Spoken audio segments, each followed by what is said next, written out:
Hey everyone, I hope you're all doing well today. This time we're going to be looking at the best beat 'em ups on the NES. This is a system that isn't really known for its beat 'em ups. The genre would get much more popular on the Super Nintendo and on the Mega Drive/Genesis. But there were a few ports that were made for the NES. Some of them were good, some of them were not all that great. So let's check them out. So we start off with the first Double Dragon. This is a very good beat 'em up. There are many things in this game that would end up being staples of the genre. A lot of the stuff in it, you can see how it translated or maybe inspired some of the other games. The game starts off with some dude punching your girlfriend in the gut and then carrying her off into somewhere, and you have to go save her. And on the way, you take down a gang of horrible people. Yeah, that's one way to start off a game. The controls in the first Double Dragon are a little stiff, and the jumping sections are, let's say, annoying, because I don't want to use any harsher language here. If you listen to me while I'm playing this game, you'll definitely hear some of my real thoughts on the jumping mechanics in this. Aside from the jumping, this really is a great game. It's one of the classic games on the NES, and when people start collecting, it's probably one of the games they start looking for first. I remember picking this one up in the late 90s, and I enjoyed it just as much back then as I do now, and when it was a weekend rental for me and my brother. It really is an excellent game. Double Dragon 2 is my favorite of the Double Dragon series. The only thing I dislike about this game is the kind of weird control scheme that's in it. It takes a little time to get used to, but it's not really a huge issue once you get into the game. If you are facing to the right, one button, the A button is going to be your punch, and your B button attacks backwards. If you turn in the opposite direction, the controls flip on you. It does take some time, but you can get used to this, so it's not as big of a deal as it could be. Everything about this game is much better than the first game. The controls are honestly a lot better. It's actually easier to jump in this one than it is in the first game. It's easier to control your jumps. The kind of annoying platforming stuff is not as present in this game as it was in the first game. Everything here is just a lot better. This is also one of the games that we rented a lot when I was little, and it's another classic game on the NES. It's much better than the other two Double Dragon games on the system, and it's way better than the third game. Just so much better than the third game. So we talked about two games that are a little bit more serious. Now let's talk about something that's adorable. This is Kung Fu Heroes. It looks goofy, and I like it an awful lot.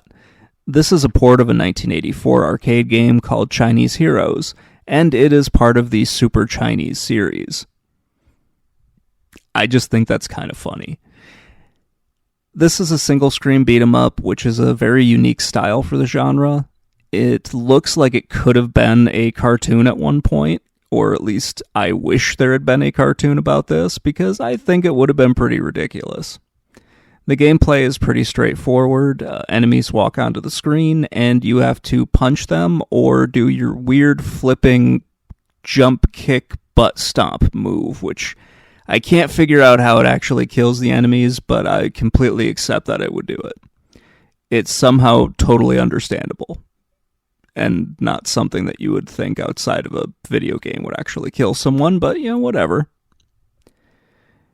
Your character and most of the enemies take just one hit to kill, which can be a little annoying, but it does make the game a little bit more tense and more fun.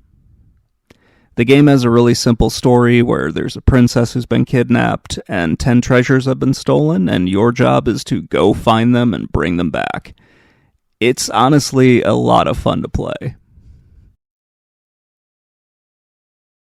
So now we can talk about Teenage Mutant Ninja Turtles 2. This is a port of the arcade game, as the subtitle most likely told you. I don't ever remember anyone saying that this was a bad game when I was a kid, but I have noticed it's gotten a little bit of flack from some people just because it's not as good as the arcade game, or they don't think it's as good as the arcade game. That was never something that I was really worried about as a kid, mostly because I didn't have a dedicated arcade near me, so making a comparison between this game and that was not really something that I cared that much about. Like many of the Ninja Turtles games, you are trying to defeat Shredder and his henchmen. Most of the enemies you'll be fighting are different colored Foot Clan ninjas, but there are also some Mouser robots in here as well, and some other robots you're going to be fighting. It's pretty awesome, to be honest with you. At the end of each stage, you're going to have a boss fight, and those are usually major characters from the comics and the cartoons.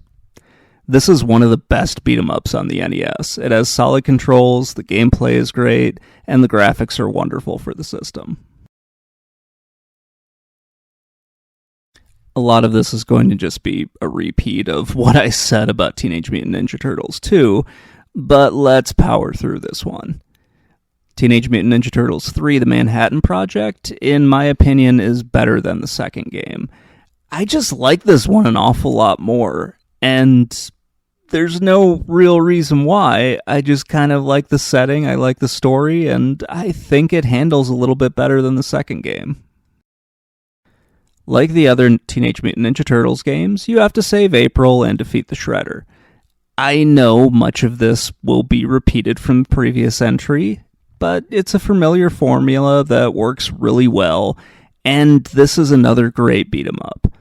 The controls, graphics, and gameplay are all wonderful again, and yeah, this is just one of the things that Konami did really well, was treating the Teenage Mutant Ninja Turtles license really well. They just made the games awesome. The Manhattan Project is the best beat-em-up on the NES, in my opinion. I like this game more than Double Dragon 2, even though I think both of them are spectacular games. I just feel like Konami optimized this game for the NES, and it's another example of, what Konami was capable of when they used to care. I have a love-hate relationship with Kung Fu. It's a good game that's easy to pick up and play, but kind of hard to master. And very annoying sometimes. Kung Fu gets more challenging as I get older, and my reaction time tends to slow down quite a bit. As you move through each level, enemies charge at you, or they appear on the screen and throw projectiles at you. You have to either punch them in the face or kick them. It seems like some of the enemies aren't really bad people, they're just trying to hug you, and somehow their kindness hurts your character, which makes me believe that maybe your character is the bad guy, as happiness and joy seems to harm him. What I do like about this game is that they give you a health bar. I know that sounds kind of ridiculous, but when you play some of the other games on this list, and they're all one-hit deaths, you'll find out why the health bar is really important. This is one of the games that I feel like I should like more than I do.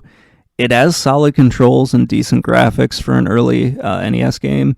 However, I would rather play one of the other games on this list. Even though this is a good game, it's not really one that I prefer. Alright, we're back to fighting people on the streets and punching dudes in the face.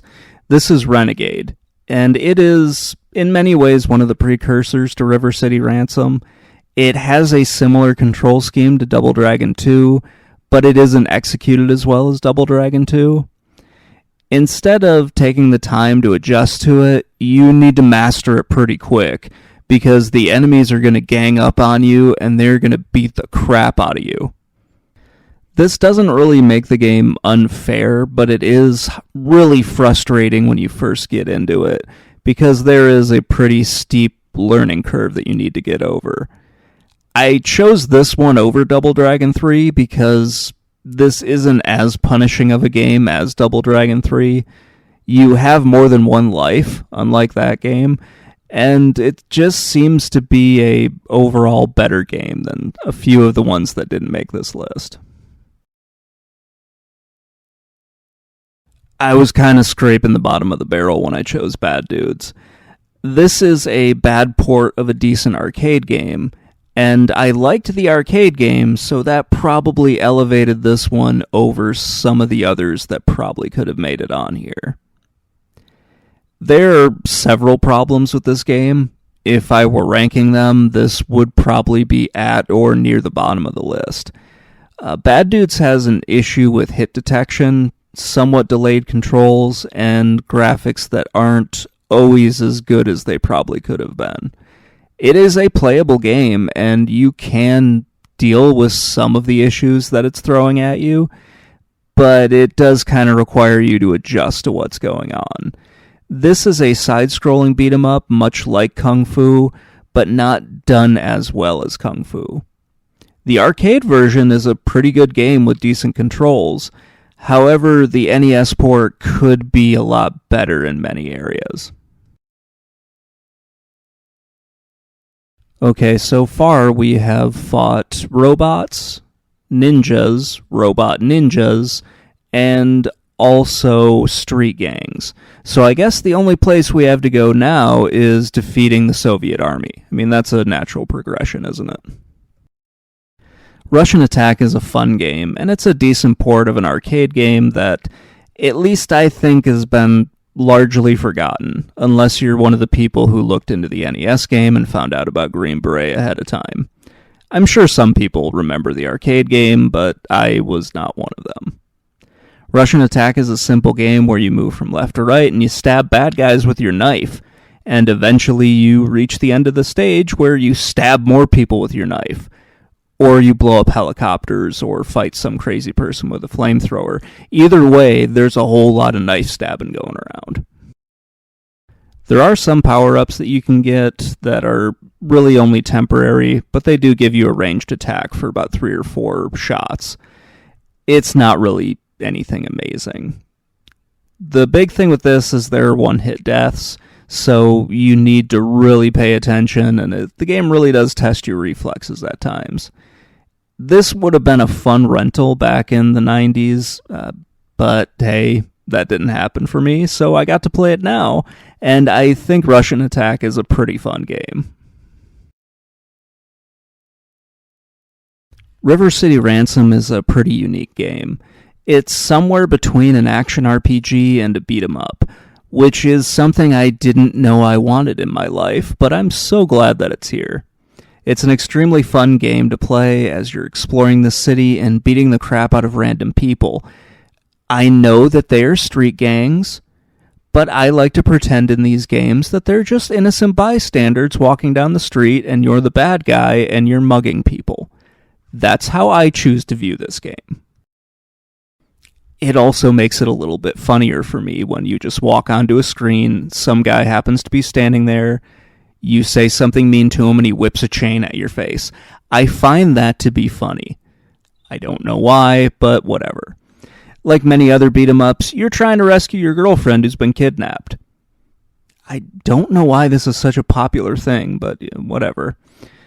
To find her, you have to explore a city and beat the crap out of rival gang members who have the misfortune of being in your way. After you beat them up, you take the money that they drop on the ground and you can use it to buy food, which increases your stats, which is sort of the whole RPG element for this. It's kind of hilarious to have your character sit at a table with a bunch of money that he stole off of people that he beat up, and have him constantly eat waffles to gain more power and to fill up your health meter. It's pretty awesome. I love River City Ransom. There are several video games that probably could have been added onto this list, and there are a few that I think I could have left off if I had changed my definition of what a beat-em-up actually was. I kept this down to the games that I owned and also the ones that I could get working. So there were a few that just were not going to cooperate with me, and I had to drop those off in order to move on to something else. Despite some of their flaws, each of these games is worth playing today, whether it's for, hey, look how strange this is, or look how awesome this still is. Some of these games probably would have just been weekend rentals when I was little. I know that might come off as being a bit negative, but back in the 80s and 90s, I didn't get a new video game that often, so renting video games was kind of the primary way for me to see something different. Many others could be considered beat-em-ups on the NES. At some point, I'll get around to playing some of the other things that I had to leave off, but I'm kind of looking forward to seeing what else is out there. Anyway, that's going to wrap things up. Let me know what you think in the comments below, and definitely let me know if there are any games that you think should have been on this list. I will talk to you all later.